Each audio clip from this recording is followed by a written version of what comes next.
올해를 선거와 전쟁의 해라고 제가 지난해 말씀드렸습니다. 다시 전쟁이 사람들의 마음을 사로잡고 있습니다. 뭐 긍정적인 의미에서든 부정적인 의미에서든요.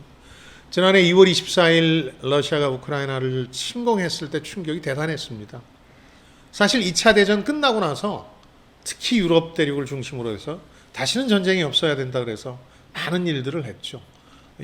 국제연합, UN도 만들었고 또 핵무기가 보편화되면서 이게 억지력으로 작용해서 오히려 전쟁을 억제하는 그런 역할도 했죠. 그러면서 전쟁이 종식된 게 아니냐 하는 기대감도 가졌습니다만은 전혀 그렇지 않았습니다.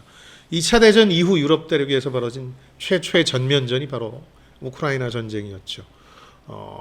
이렇게 노력했는데 안 되니까 더 유럽 대륙의 지식인과 대중들이 받은 충격이 큽니다. 또 최근에는 이스라엘 하마스 분쟁이 계속해서 확전 기미를 보이고 있고, 저는 아직까지 중동전으로까지 확전되는 데는 한계가 있다고 믿는 편입니다만은, 또 하나 여기 맥락은 좀 다른데요. 지금 미국에서 난리가 난 영화가 하나 있습니다.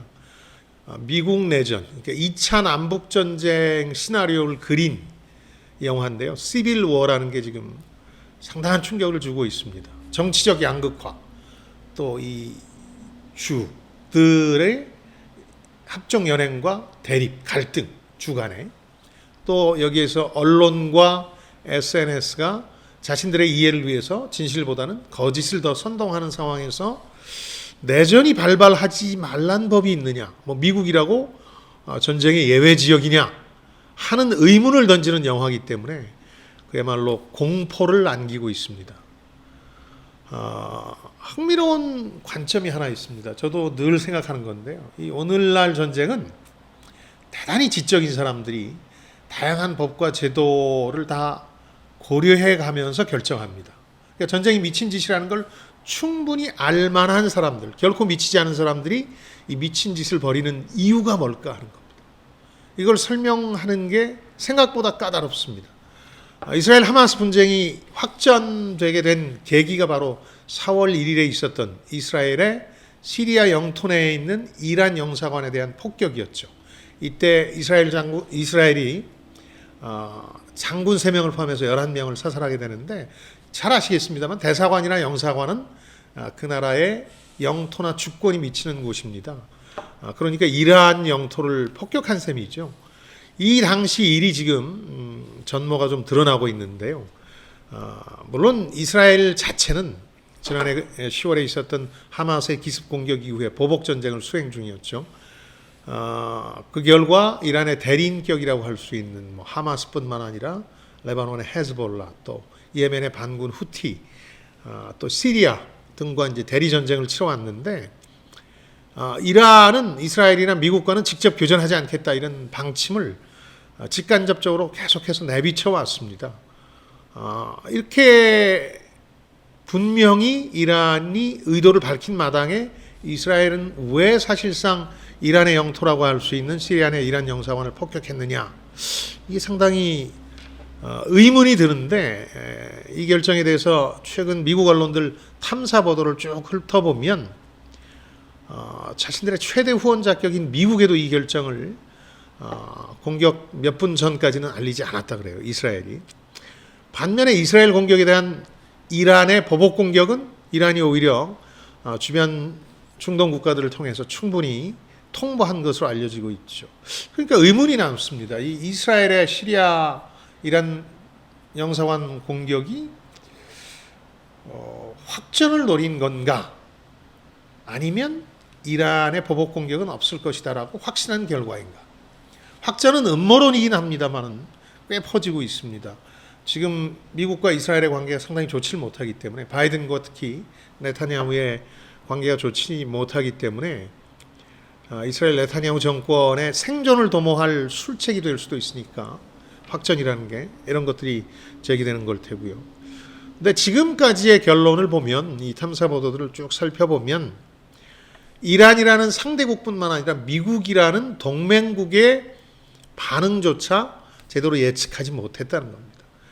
무조건 미국이 자신들 편을 들어줄 거라는 것도 오판이었다는 거고, 이란이 보복 공격을 하지 않을 것이다. 자신들을 무서워한다 하는 것도 오판이었다는 것들이 이제 두드러지고 있다는 거죠. 전쟁 일반론으로 이 얘기를 돌리면 미친 짓이지만 이스라엘의 한 일은 미친 짓인 줄 모르고 버리다가 미친 일로 귀결되고 있다는 겁니다. 자, 오늘 읽을 책은 이런 얘기를 다룬 왜 전쟁인가라는 책입니다. 프랑스의 정치 철학자입니다. 프레데릭 그로라는 사람이 쓴 책이고요. 상당히 짧습니다. 읽어볼만 합니다. 그러니까 지난해 우크라이나 침공 직후에 쓴 책인데요. 이 지식인들의, 특히 유럽 지식인들의 당혹감이 묻어납니다. 전쟁 안 일어난 줄 알았는데 러시아가 블러핑, 허풍 치고 있다고 생각했는데 실제로 일어나니까 상당히 당혹스러워하면서 이 일을 계기로 해서 전쟁이라는 게 왜 일어나고 전쟁의 양태는 어떻게 바뀌고 있고 어떻게 해결할 수 있는가 하는 전쟁에 대한 각종 시각과 접근법, 사례 등을 검토하고 있는 책입니다. 특히 전쟁에 대한 몇 가지 가설들을 검증하고 있는데 제가 좀 요약해드리죠. 첫 번째, 우크라이나 전쟁으로 전쟁은 귀환했는가? 전쟁이 돌아왔는가? 실제로 유럽 지식인과 언론들은 예상치 못한 러시아의 우크라이나 침공으로 유럽 대륙의 세계에 전쟁이 귀환했다 이런 표현들을 많이 썼습니다. 근데 저자의 주장은 전쟁의 양상만 달라졌을 뿐 결코 전쟁이 중단됐던 건 아니다. 그래서 귀환이 아니다 이렇게 얘기합니다. 사실 2차 대전 종전 후에 전쟁 방지를 위해서 유엔 설립하고 또 핵무기가 확산되면서 전쟁 억지력이 돼서 전쟁이 다시 이 전면전의 형태로 총력전의 형태로 벌어지기는 어려워졌다. 이런 시선도 있었습니다. 그래서 일각에서는 전쟁은 히로시마에서 끝났다. 이런 표현을 쓰기도 하죠. 근데 그 이후에 냉전, 2차 대전 종전 후에 냉전이라는 것도 엄연히 전쟁이었다는 거죠. 저자는. 물론 양상은 전과 달랐습니다. 총력전이나 전면전이라기보다는 대리전이었죠. 미소 강대국과 그에 맞서는 대리인 세력들 간의 전쟁이었고 비대칭 전쟁이었습니다. 시쳇 말로 게임이 안 되는 거죠. 그러나 게릴라전, 유격전 혹은 선전, 선동전 등의 형태로 냉전은 계속됐습니다. 문화적으로는 소련이 명분을 앞세워서 반제국주의 전쟁의 양상으로 이끌기도 했습니다. 그래서 제3세계 국가들을 많이 끌어들이기도 했죠. 냉전. 그 다음에 이제 9.11 테러가 벌어졌죠. 이 이후에는 저자의 용어에 따르면 글로벌 전쟁 혹은 산발적 전쟁이 벌어졌다는 겁니다. 글로벌 테러리즘이라는 게 출현합니다. 이전과는 다른 양상을 보입니다. 이게 테러 통해서 이기겠다는 게 아닙니다. 영토를 확장하겠다는 게 아닙니다. 테러 자체가 목표입니다. 대규모 테러에 성공하면 승리했다고 테러 집단이 선언한 그런 새로운 양태의 전쟁이 벌어지게 됩니다.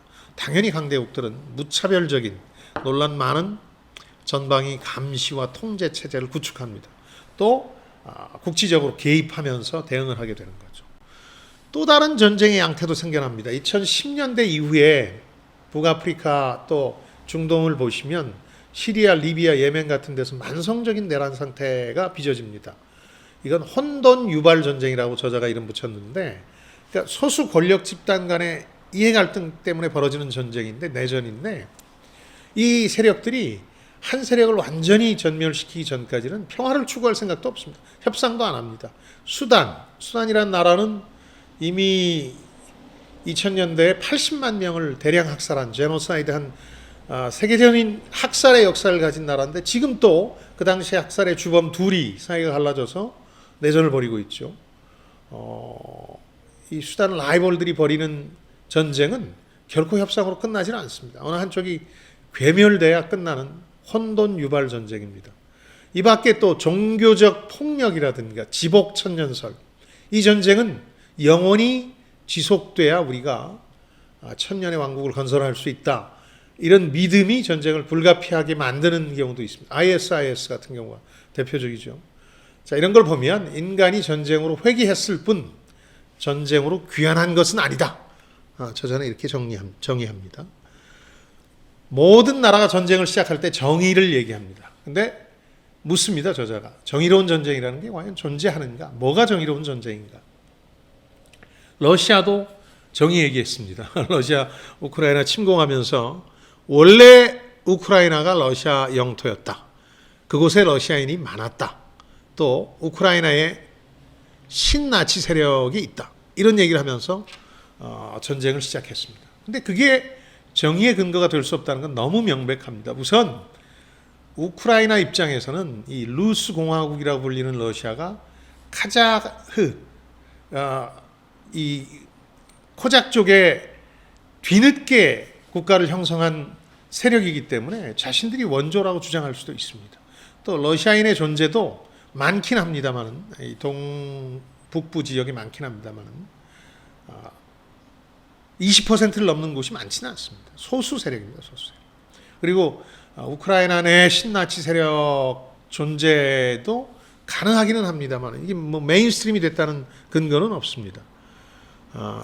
자기 방어 논리로 그나마 러시아가 내세운 게 나토의 동진 전략입니다. 우크라이나까지 나토에 가입하게 되면, 북대서양 조약 기구에 가입하게 되면 우리 코앞에 적들이 캠프를 차릴 것이다, 이런 불안감이 있었죠. 근데 더 엄밀히 말하자면 이런 자기 방어 논리보다는 옛 소련의 영광, 그러니까 러시아 대제국의 영광이 무너진 데 따른 굴욕감이 러시아인들을 사로잡고 있고, 거꾸로 이걸 활용해서 종신 집권하려는 푸틴의 야욕이 진짜 동기가 될 수 있겠죠. 그런 의미에서 결코 정의로운 전쟁이 될 수는 없는 겁니다. 정치 철학자들은 정의로운 전쟁의 세 가지 유형을 구분합니다. 하나는 정의로운 명분이 좋아야 되는 거죠. 두 번째는 정의로운 전쟁 절차, 교전 수칙을 지킨다든가 포로를 학살하지 않는다든가 이런 것들. 또 한 가지 형태의 전쟁이 있는데, 이건 아까 지복천년설 얘기도 했습니다만, 전쟁 승리라는 것이 위대하고도 놀라운 정의의 심판이다. 전쟁에 이긴 사람이 심판자가 되는 것이다 하는 시각들이 있죠. 중세 십자군 전쟁 같은 것들이 그렇지 않습니까? 그래서 전쟁을 얘기할 때 특히 정의로운 전쟁은 도덕적, 형식적, 종말론적 성격을 갖는다. 사실 정의로운 전쟁이라는 개념을 만들어낸 건 기독교 교부들이었습니다. 크게 보자면 두 가지 조건이 있을 때 정의로운 전쟁이다. 뭔가 아주 불의를 당했는데 전쟁 말고는 대처할 다른 수단이 도저히 없다 싶을 때가 첫 번째고, 두 번째는 권력의 주체, 그러니까 주권을 가진 권력의 주체가 전쟁을 결정할 때, 왕조 시대에는 왕, 공화국 시절에는 국민들이 전쟁을 결정했을 때 하는 것이지, 일부 세력이 우리 전쟁할래 한다고 이걸 정의로운 전쟁으로 볼 수는 없다는 거였습니다. 근데 기독교 교부들이 이렇게 정의로운 전쟁이라는 개념을 만들어놨는데, 십자군 전쟁 생각해 보십시오. 정의로운 전쟁이기는 힘들지 않습니까? 그러다 보니까 이 명분과 단순한 핑계라는 게 늘 상존하고 이걸 구분해야 된다고 얘기합니다. 푸틴은 명분이 아니라 핑계를 선택했을 뿐이죠. 두 번째, 정당한 전쟁 형식이라는 건 유럽에서 크게 두 가지 일을 겪으면서 나타납니다. 이제 17세기 중반에 있었던 베스트팔렌 조약이라고 유럽의 지형을 유럽 각국과 왕조들이 모여서 담판하게 됩니다. 이 이후에 이 전쟁이라는 걸 끝까지 하는 소모전이 아니라 어떤 순간이 오면 멈추고 타협하는 것으로 만드는 양상들이 나타나죠. 그리고 19세기부터 30년간 지속되온, 여러분 잘 아시는 제네바 협약, 전쟁 포로들이 그런 얘기 하지 않습니까? 제네바 협약에 따르면 이거 이상은 안 하겠다, 우리는 협조 안 하겠다, 이런 얘기를 하는데, 이게 30여 년간 유럽에서 전쟁의 절차를 정한 협약입니다. 이런 것들이 존재합니다. 이런 걸 다 지키면서 전쟁을 해야 되는데, 지금 현실은 승리가 전부가 됐죠. 시리아 내전만 해도 아사드 정권이 아예 자국민을 향해서 화학 무기까지 동원할 정도니까 승리가 전부가 현실이 돼버렸죠. 이상적인 전쟁이라는 건 사실 정당한 명분하에 정당한 전쟁 수칙을 지키면서 하는 거겠습니다만, 현실은 오히려 다르다. 오히려 극단적인 전쟁의 형태인 아마겟돈이라든가 최후의 전쟁 이념들을 활용한다. 그러니까 푸틴의 전쟁도 지금 동방정교회가 지지하고 나서면서 종교적 색채가 맞습니다. 그리고 테러리스트들의 전쟁도 이런 최후의 전쟁이라는 개념들을 활용하고 있죠. 현실은 결코 정당한 전쟁과 같지 않다. 오히려 위기에 처한 군주가 전쟁을 악용하는 사례들이 점점 많아지고 있다. 현대에 이를수록 더 그렇다는 얘기입니다. 자, 세 번째, 국가와 전쟁은 불가분의 관계인가 하는 게 저자의 궁금증입니다. 국가 형성 이전 상태에 대한 이견이 철학자들 사이에 있죠. 우선 우리가 잘 아는 홉스 같은 경우는 리바이던, 그 만인 대 만인의 투장 상태라는 거죠. 원시 상태가. 그러니까 원시 상태가 전쟁 상태였다는 겁니다. 국가가 형성되면서 이걸 문명이 막도록 해줬다는 거죠. 반면에 루소 같은 철학자들은 자연 상태는 평화롭고 조화로운 상태였다. 오히려 국가가 전쟁을 막은 게 아니라 국가의 시각에서 전쟁을 만들고 전쟁이 오히려 국가를 형성해 나간 이런 시각이었는데, 이 후자 쪽으로 시각이 점차 바뀌고 있는 거죠. 이 저자는 이걸 바다와 상어의 관계에 비유합니다. 바다가 국가라면 이 상어는 국가와 밀접한 관계에 있는 상어일 수밖에 없다는 거죠. 에라스무스라는 이 철학자는 도발적인 글을 하나 남기는데요. 국가는 모든 백성의 분노가 지도자를 향한다고 느끼는 순간에 다른 국가와 은밀히 전쟁을 모의한다. 그러니까 지도층의 필요에 따라서 전쟁이 치러질 때가 많다는 겁니다. 이 후세인을 쳤던 미국 부시 대통령의 전쟁을 생각해 보죠. 대량 학살 무기가 어디 있었습니까? 그런데 전쟁을 치르죠. 여러 가지 나라 안팎의 정치적 동기들 때문에 그런 거죠. 유럽을 예로 들어보면, 근데 이전까지 그 유럽은 여러 라이벌 영지, 중세시대 이후 영지, 또 복잡한 왕정으로 구성되어 있습니다. 서로 또 막 종례혼들을 해가지고요. 뭐 어느 나라 왕비가 이쪽에 여왕이고 뭐 그렇습니다. 각종 왕가의 경쟁이 반복되어 왔죠. 또 거기다 기독교가 1000년간 지배했던 지역이다 보니까 최후의 제국이라는 신비주의적 시각이 있었습니다. 우리나라가 최후의 제국이 될 것이다. 그래서 혹은 뭐 보편 제국 이런 표현도 썼는데, 프랑스의 샤를 5세까지 보편 제국의 꿈이 끝나질 않았죠. 그러다가 아까 말씀드린 베스트팔렌 조약 1648년에 유럽의 여러 군주들과 국가가 모여서 새로운 유럽 지형을 결정하는데, 이때가 전환점이 됩니다. 그러니까 기독교적 어떤 초월적 소명에서 세속적인 어떤 국익 이런 것들을 우선시하는 상황이 되죠. 그래서 유럽의 균형을 맞추려는 노력들이 지속되는데, 이게 잘 안 맞는다 싶으면 뭐 1, 2차 세계대전도 그렇습니다. 늘 전쟁이 일어나는 화약고 같은 곳이 유럽이었던 거죠. 우리가 생각하는 유럽의 평화로운 이미지와는 상당히 달랐다는 겁니다. 자, 모든 전쟁은 총력화되고 있다. 이것 때문에 오히려 전쟁이 벌어지고 나면 수습하기가 어려워진다. 지금 우리가 보고 있지 않습니까? 이 두 전쟁이 언제 끝날지 누가 장담하겠습니까? 총력전의 형태로 진행되기 때문입니다. 이 이스라엘 하마스 분쟁도 지금 이란과의 전쟁으로 확산되고 있고, 이게 무서운 이유는 이스라엘은 이미 자타공인 핵보유국입니다. 이란은 핵 프로그램을 실행하고 있습니다. 트럼프가 이란과의 핵 합의를 깨버린 바람에 핵 프로그램을 자체적으로 시행하고 있습니다. 그래서 서로 핵시설을 공격하겠다고 엄포하고 있습니다. 러시아도 우크라이나 침공 초기에 핵엄포를 많이 했었죠. 심지어 테러리스트들 글로벌 전쟁이나 혼돈 유발 전쟁도 총력전의 형태를 띱니다. 이게 상황을 돌이키기 힘들게 만드는 거예요. 누구 하나가 죽어야 끝이 나는 겁니다. 최초의 현대전이라는 1차 대전 직후에 프랑스와 독일 양국 모두에서 동시에 총력전이라는 용어가 들어가는 책이 등장합니다. 이때 실감한 거예요. 총력전.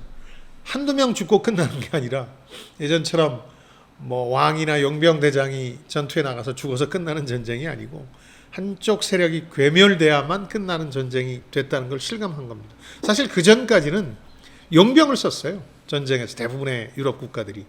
용병대장 콘도티엘이라 그래서 그런 이름으로 불리는 용병대장이 있으니까, 그러다 보니까 전쟁이 사실상 돈에 의해서 성패가 결정되는 성격이 짙었죠.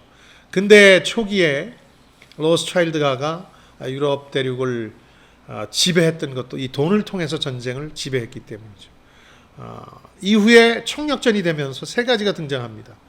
뭐 수단 방법을 가리지 말고 공격하는 극단적 공격, 그리고 적은 나중에 협상의 대상이 되는 적이 아니라 절대적 적입니다. 절대적 악입니다. 우리가 북한에 대해서도 그렇게 생각하잖아요. 같은 민족인데도 이걸 물리치기 위해서 총동원합니다. 무기, 인력, 자원. 그래서 총력전으로 바뀌게 되는 거죠. 나폴레옹이 아주 기점이 되는데, 나폴레옹은 추적의 도그마라는 걸 제시합니다. 추적할 때 예전에 쫓아가서 혼비백산하면 더 안 쫓아갔는데, 우리는 그때 승리의 깃발을 올리는 게 아니라 끝까지 쫓아가서 화력을 집중해라. 한 명도 남기지 않을 때까지. 이 나폴레옹의 추적 도그마라는 건데, 이것들이 총력전의 양상을 보여주기 시작하는 그런 거죠. 그리고 저자는 근데 생각해 보면 꼭 전쟁이 아니더라도 지금 우리가 치르는 자본주의라는 것이 총력전의 형태 아니냐. 그러다 보니까 모든 전쟁도 총력전의 양상을 띌 수밖에 없고 결코 돌이키기가 전처럼 쉽지 않더라. 그런 얘기.